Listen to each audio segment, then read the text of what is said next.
stop what you're doing. If you're even thinking about investing in OpenDoor this week, you need to hear this.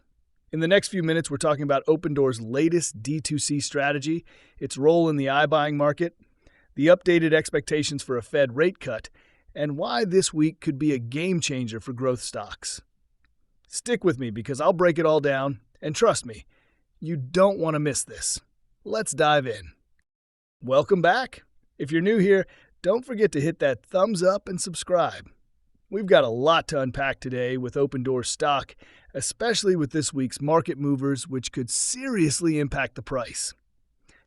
First up, let's talk about the macro data that's dropping.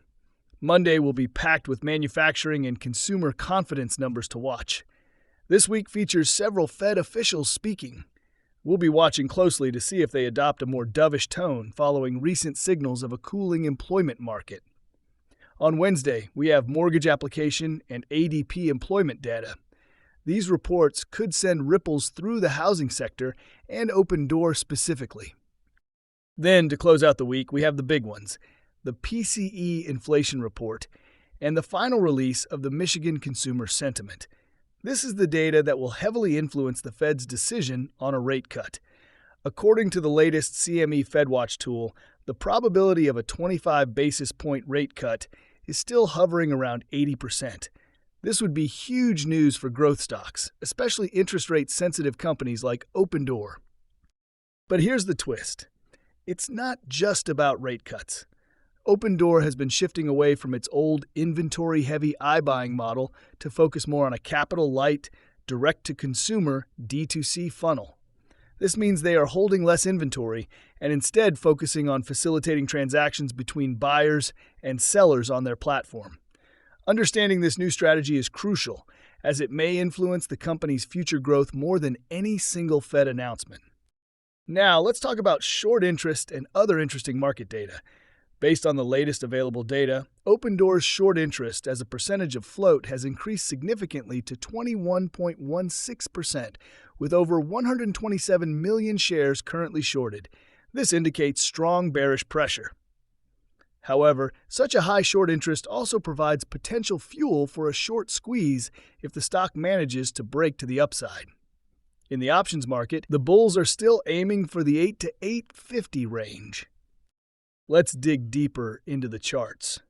OpenDoor is currently trading around $7.70. The $6.57 level remains critical support.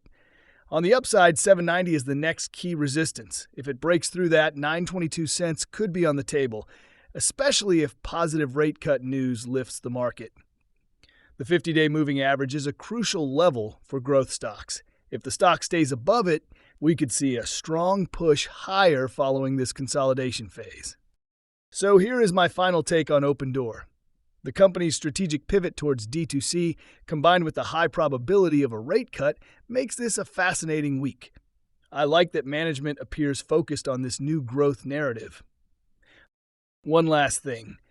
If you're considering options, calls at $7.50 or $9 could give you more upside than just buying common stock, provided you are comfortable with the risks involved. That's everything you need to know about OpenDoor this week. Let me know your thoughts below.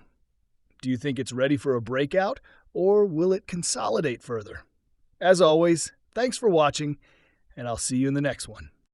This video is created for informational and entertainment purposes only. Please understand that I am not a financial advisor. Always conduct your own thorough research before making any investment decision.